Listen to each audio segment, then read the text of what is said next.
Sir, अब हमने बड़े हौसले से चीखो पुकार सुनी और मुझे यकीन है कि हमारी बात भी हौसले से सुनी जाएगी। जनाब वाला, इस चीखो पुकार में मुझे जो दो चार लफ्ज समझ आए, अच्छा मैं एक्सप्लेन कर दूं। मुझे पहले शुरू में समझ नहीं आता था कि ये बातें आराम से भी की जा सकती हैं, इस अंदाज से भी की जा सकती हैं कि लोगों को समझ में आए। लेकिन अब ये चीखो पुकार किस तरह और क्यों आदत बनी, ये मुझे बाद में पता चला कि हर वक्त चीखते रहने का मसला क्या है, ज़हन पर भारी असरात है माजी। बात इतनी थी सर। आप एक जो आपका है, मैं इसको हौसला रखे। मैं जनाब एक्सपंज करता हूँ, मैं इसको एक्सपंज करता हूँ। अगर इस तरह किसको सर, किस चीज को? मतलब देखिए, आप एक शख्स के बारे में जो मैंने किसी के है उसके बारे में आप कोई बात ना करें कि वो सर, अगर इस तरह से सर अपनी बात करें प्लीज, अपनी बात। सर देखिए, मैं आप मुझे तमीद करने देंगे तो मैं बात करूंगा। बैठ जाए, आप तशरीफ रखें प्लीज, आप तशरीफ रखें आप जी। मुझे चुप कराना इस तरह के 50 लोगों का काम भी नहीं। मैं फिर कहता हूं कि मैं ऐसे 100 पर भी बारी हूं। मैं ऐवान में बिल्कुल कार्रवाई जिस तरह होती है उस तरह बात करना चाहता हूं। मुझे मजबूर न करें कि मैं इस ऐवान को मछली बाजार बनाऊं आपकी तरह। नो क्रॉस टॉक, मुझे भी आता है इस तरह। आप प्लीज आप तसल्ली से बात करें। जनाब वाला, ये रोजाना खड़े होकर अली जरी बेटा है, उसको हम मौका देंगे ताकि वो भी अपनी दिल की बात करे, ताकि तसल्ली से एक दूसरे को सुने। बिस्मिल्लाह जी। होनी चाहिए सर, बातचीत होनी चाहिए, हौसला रखे सर। रोजाना खड़े होकर मुख्तलिफ तरीकों से अपोजिशन को टॉन्ट करना, ऐसे जुमले कहना कि जिनका कोई वजूद ना हो, जिनकी कोई सच्चाई ना हो, और उस पर अपनी पॉइंट स्कोरिंग करना और चीख चिल्लाकर यह समझना कि शायद हम कोई बहुत बड़े मुकर्रर हैं, या दो चार करीब के लोग कह दें कि वाह जी वाह आपने कमाल किया, तो इस गुमान और ख्याल से बाहर निकले। 13 माह आपको हो गए हैं हुकूमत में। आज भी मैं अपने चेयरमैन बिलावल भुट्टो जरदारी के उस बयान के साथ पूरी तरह खड़ा हूं कि पाकिस्तान पीपल्स पार्टी वो वाहिद पार्टी है जिसने सिंध के कौम परस्तों का रास्ता रोके रखा कि वो वफाक को कोई नुकसान न पहुंचा सके। पाकिस्तान पीपल्स पार्टी अगर वफाक की अलामत और चारों सूबों की जंजीर ना होती तो सिंध की कौम परस्त तहरीकें वो स्पेस हासिल कर लेती। पाकिस्तान पीपल्स पार्टी ने कुर्बानियां देकर, 2-3 नस्लों की कुर्बानियां देकर इस पाकिस्तान और वफाक को बचाया है। आपको सियासत में आए हुए जितने दिन गुजरे हैं, हमारी जलावतनी और जेलें उतनी हैं। बिलावल भुट्टो साहब ने बजा तौर पर कहा कि अगर दौरे जदीद के शरीफुद्दीन पीरजादा 149 बगैर किसी मकसद के और कचरा, ये 2-3 इदारों का झगड़ा और कचरे पर 149, जनाबे वाला कराची अलग करने का ख्वाब अल्ताफ हुसैन ने देखा था। ये इसके कायदे, इसके अल्लामा इकबाल अल्ताफ हुसैन थे। और मैं चाहूंगा, क्रॉस टॉक नहीं प्लीज, और मैं चाहूंगा कि इमरान खान साहब इसके कायदे आजम इस ख्वाब के न बने।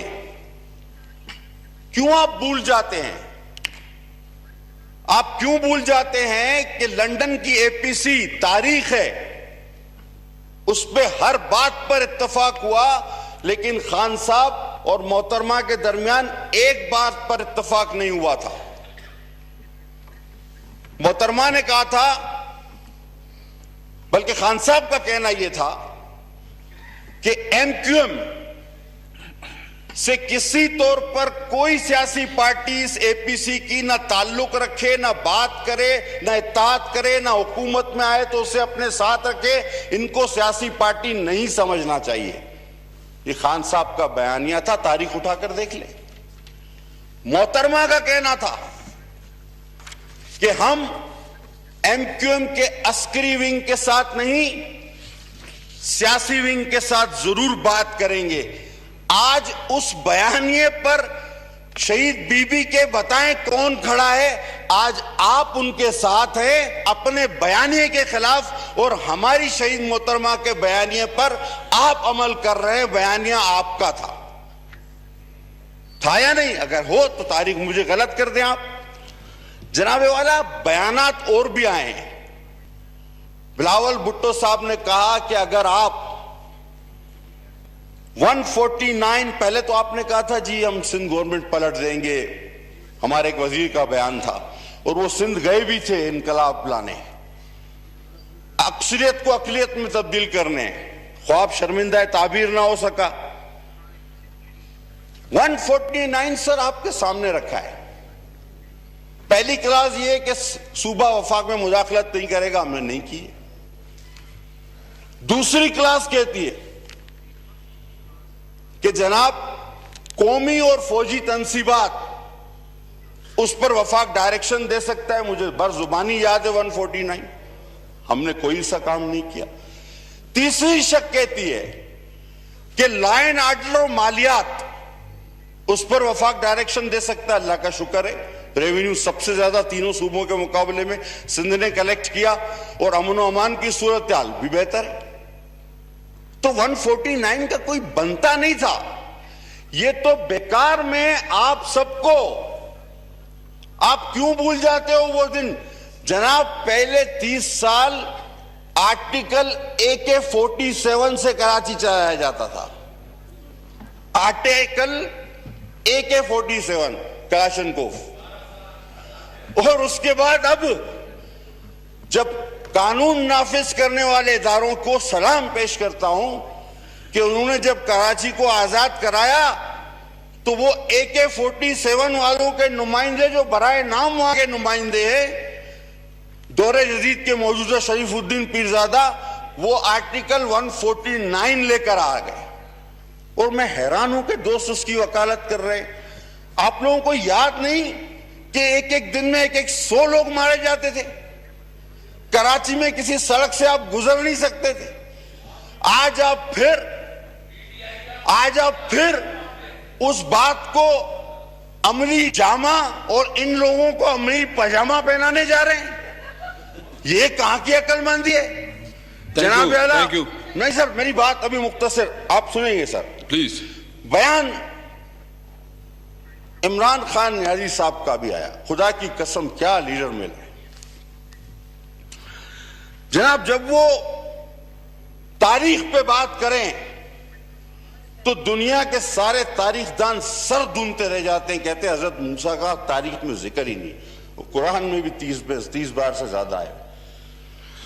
जब खान साहब जोग्राफिया पे बात करें तो कहते हैं जर्मनी और जापान एक साथ है। अल्लाह अकबर। अब फलसफे पे बात करें तो रविंद्रनाथ टैगोर और उमर खयाम में उनको कोई फर्क नजर नहीं आता। 1 अरब दरख्त तो उन्होंने सरदार आपके सूबे में लगा दिए। आप अपने सूबे का रकबा तो बताइए। ऐसा लगता है पहाड़ों, नहरों, घरों और हर आदमी के सर में भी दरख्त लगा हुआ है। 1 अरब दरख्त। सर ये कौन सी हिकमत है? उनका बयान, अगर आपको कोई मौका हो तो हम आपको वेलकम करते हैं। आ जाए। अगर आप काफी जनाब अली, मेरी बात आपको वेलकम करते हैं। मेरी बात सुन रहे। अब वो बयान देते हैं कि यूटर्न, वो कहते हैं कि यूटर्न तो बड़ी अच्छी बात है और मुझे फख्र है कि मैं यूटर्न का वजीर आजम हूं। अब सर हम बरतानिया से पीछे नहीं है। एक आलमी साइंसदान न्यूटन बरतानिया ने दिया था दुनिया को, हमने यूटर्न दे दिया है। Thank you sir. मेरी बात तो सुन बस। सर जब आप अब कभी कभी तो बोलते हैं सर अभी कभी तो थोड़ी सी बात। अब सर माशाल्लाह, हम तो भी बहुत जो बोलते है रहते हैं। अब हम भी जो है कह सकते हैं कि बर्तानिया ने न्यूटन दिया था, हमने यूटन दे दिया है। अब एक और बात जो सबसे खतरनाक है सर, आप और हमें सोचना होगा, आजम ये कहता है कि मैं रा को दावत देता हूं कि आओ चेक करो।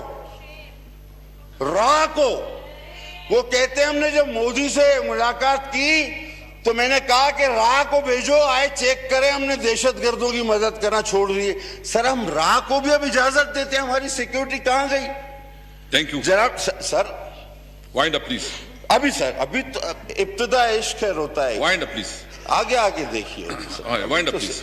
सर मैं रोजाना सुनता हूं, जवाब देना बड़े अच्छी तरीके से आता है, कमजोरी ना समझा जाए, हम ऐवान के माहौल को खराब नहीं करना चाहते, सिर्फ इस वजह से कम बोलते हैं सर, कम बोलते हैं। अब जनाब आप आ जाएं, भारत का मिशन चांद पे भेजने का, रॉकेट कोई भेजा, वो फेल हो गया, अल्लाह करे फेल हो। वो एक मिशन खला में फेल हो गया तो यहां लुढ़ियां पा रहे थे हम, पानी भी चाहिए। वो एक मिशन खला में फेल हुआ और पूरी हमारी खलाई मखलूक का मिशन यहां पे फेल हो गया है। इस पर हम क्या करें सर? इस पर भी तो कोई बात करे। Thank you. ये अच्छा सर, मैं वाइंड अप करते हुए, सर खुदा की कसम कश्मीर इस तरह कॉन्सर्ट के जरिए आजाद नहीं होगा सर। मैं आपको सही बताऊं, ये जो कॉन्सर्ट हम अदाकारों और इनको ले जा रहे हैं सर, सियासी जमातों को एतमाद, एपीसीज बुलाए। कश्मीर की बात आप देखिए, आप सबको कल जो है ना उसमें दावत है कि कल आप बड़ी अच्छी अटेंड कर ले बात तमाम है। पार्टी देखिए सर, मेरी एक बात करने से कितना कौम को फायदा हो गया सर। अब मुझे आप बात करने दें सर। देखिए ये ट्रंप के पास से जब आप आए तो वजीर एक दूसरे को कुश्ती के दाव लगा रहे थे, पहले हार में पहनाऊं, पहले हार में पहनाऊं। वो बोला हमने वर्ल्ड कप जीत लिया है, अभी घर भी नहीं पहुंचे तो पीछे ने मोदी ने हमारा कश्मीर ले लिया। Thank you. और ट्रंप ने हरी झंडी दिखा दी। सर थोड़ा सुन तो ले। नहीं बस खत्म करें जी। अली जैदी साहब बस वाइंड अप कर प्लीज, वाइंड अप कर, वाइंड अप करें प्लीज, वाइंड अप कर ले सर। 45 अफराद सर कराची में बिजली का करंट लगने से हलाक हुए उस नकवी के अबराज की के इलेक्ट्रिक से, जो फाइनेंसर था और पकड़ा गया है, उसने आपका नाम दिया है। आप जिम्मेदार हैं उन हलाकतों के। और आपको बता दूं कि सिंध में हर जुबान पर एक बात है कि सिंधरी तेसर केर नड़ींदो, सांदो केर मयारू यार। खुदा की कसम फिर कहते हैं कि हमारे सिंध को किसी ने, किसी शरीफुद्दीन पीरजादा हो या आपके वजीर कानून हो, क्या नाम है, फरूक नसीम भाई हमारा, ऐसी बातें ना करो। मैंने पहले कहा था, अभी हेमू कालानी और होश मोहम्मद सीधी से वास्ता तुम्हारा नहीं पड़ा, और दुआ करो कि ना पड़े। Thank you, thank you, thank you. आखिरी बात सर, कि मर जाएंगे, सिंध को तकसीम नहीं होने देंगे। कोई कानून ऐसा नहीं। अली जैदी साहब